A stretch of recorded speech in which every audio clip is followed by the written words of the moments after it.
Hello दोस्तों, good morning. Class 9th में political में कुछ रोचक तत्व लेकर के आए हैं। विभिन्न देशों के संविधान से लिया गया प्रावधान, यानी विभिन्न देशों से क्या क्या लिया गया है, हमारे देश में जो यूज हो रहा है संविधान में, उस चीज को हम लोग जानने का प्रयास करते हैं। चलते हैं हम लोग ब्रिटिश यानी ब्रिटेन के संविधान से क्या क्या तत्व लिया गया, यानी क्या क्या प्रावधान लिया गया है। वीडियो को देखिए, लाइक कीजिए और सब्सक्राइब कीजिए, वीडियो में पूरे बने रहिए। अब देखिए सर्वाधिक, 1 नंबर में देखिए, सर्वाधिक मत के आधार पर चुनाव में जीत का फैसला। अब मान लीजिए कोई 10,000 वोट लाया, कोई लाया 11,000 वोट, और उनमें से जीता कौन? जिसका 11,000 वोट आया तो वही जीता। मान लीजिए चुनाव में बहुत सारे कैंडिडेट होते हैं, 1 से लेकर के 6 तक कैंडिडेट होते हैं। उनमें से 6 कैंडिडेट के अंतर्गत में से जो 11,000 मत लाया तो उसी का जीत हुआ, क्योंकि यहाँ लिखा है क्या? सर्वाधिक मत के आधार पर चुनाव में जीत। सर्वाधिक अर्थ क्या हुआ? सबसे जो ज्यादा वोट लाया उसी का चुनाव में क्या होगा? जीत होगा। ये कहां से लिया गया है? ब्रिटिश के संविधान से। दूसरा में चलते हैं, सरकार का संसदीय स्वरूप, यानी सरकार में हमारा जो सरकार, जो भारत सरकार में जो चल रहा है, कहां से लिया गया संसदीय स्वरूप? ब्रिटेन से, यानी ब्रिटिश के संविधान से। ठीक, पूछेगा कि संसदीय स्वरूप कहां से लिया गया, किस संविधान से लिया गया है? तो ब्रिटिश संविधान से। समझ रहे हैं ना?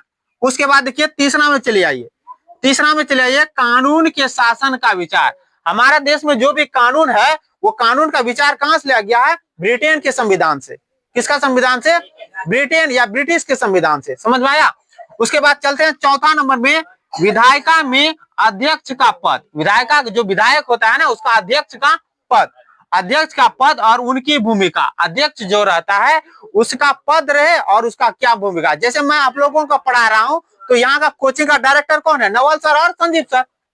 तो यही चीज हुआ, अध्यक्ष और उसका भूमिका, कैसे पढ़ाना, क्या करना, नहीं करना। उसी प्रकार विधायिका में जो अध्यक्ष बनेगा ना, क्या बनेगा? अध्यक्ष, और उनकी क्या रहेगा? पद। पद मतलब उस सीट पर जो बैठते हैं, और उनका क्या रहेगा? भूमिका, यानी वो क्रिया जो करेगा।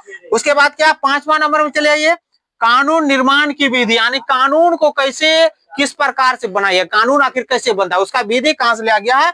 ये ब्रिटिश यानी ब्रिटेन के संविधान से।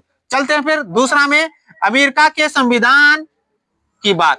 अमेरिका के संविधान से क्या क्या लिया गया? लिया गया सबसे पहला 1 नंबर में चले आइए, मौलिक अधिकारों की सूची, है ना? मौलिक अधिकारों की सूची लिया गया। कहां से लिया गया है? ब्रिटिश के संविधान से या ब्रिटेन के संविधान। दूसरा क्या लिया?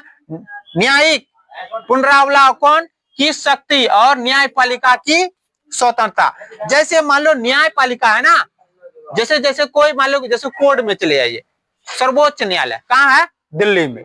और हर राज्यों में उच्च न्यायालय है और जिला न्यायालय भी है। और उसी में क्या है, ये सारा चीज कहां से लिया गया है?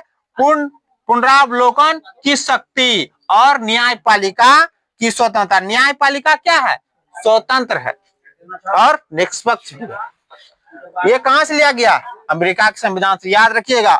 उसके बाद क्या है, चले आते हैं आयरलैंड के संविधान से क्या लिया गया? राज्य के नीति निर्देशक तत्व। ये पूछेगा आप लोग को 9th क्लास में। आयरलैंड के संविधान से क्या लिया है? राज्य के नीति निर्देशक तत्व पूछेगा। राज्य के नीति निर्देशक तत्व कौन संविधान से लिया गया? तो आयरलैंड के संविधान से लिया गया है। उसके बाद चलते हैं फ्रांस का संविधान। किसका संविधान? फ्रांस का संविधान स्वतंत्रता, समानता और बंधुत्व का सिद्धांत कहां से लिया गया है? फ्रांस के संविधान से। जो हम लिखे हैं वही आप लोग को एग्जाम में आएगा, इससे बाहर नहीं रहेगा, ये मेरा गारंटी है। स्वतंत्रता और समानता, हम लोग क्या है? स्वतंत्र है ना, सब एक दूसरे में, आप लोग क्लास में जितने भी स्टूडेंट हैं क्या सब समान है ना? स्वतंत्र है, सब समानता, आपस में भाईचारा के अनुसार जीते। इसीलिए समानता और बंधुत्व का सिद्धांत कहां लिया गया है? फ्रांस से। अब देखिए दूसरा में फिर चले आइए, कहा है? कनाडा का संविधान। फिर कनाडा के संविधान से क्या लिया गया? इसको भी बारे में हम लोग जानते हैं। एक अर्ध संविधान, संघात्मक सरकार। भारत में क्या है? संघात्मक सरकार, केंद्र में केंद्र सरकार, राज्य में राज्य सरकार। अब देखिए उसके बाद है स्वरूप, है ना? संघात्मक सरकार का स्वरूप, यानी सख्त केंद्रीय सरकार वाली संघात्मक व्यवस्था, यानी सख्त रहेगा। यानी केंद्रीय, हम लोग जो भी, जैसे मान लो कानून बनता है तो कानून कौन बनाता है? केंद्र में, केंद्र सरकार। राज्य में कुछ बनता है, जो राज्य के अधीन में रहते हैं राज्य सरकार बनाते हैं। लेकिन दोनों का कानून में यदि टकराव यदि हो गया तो किसकी कानून की मान्यता दिया जाएगा? तो केंद्रीय सरकार की कानून की मान्यता दिया जाएगा। उसके बाद क्या है? अवशिष्ट शक्तियां।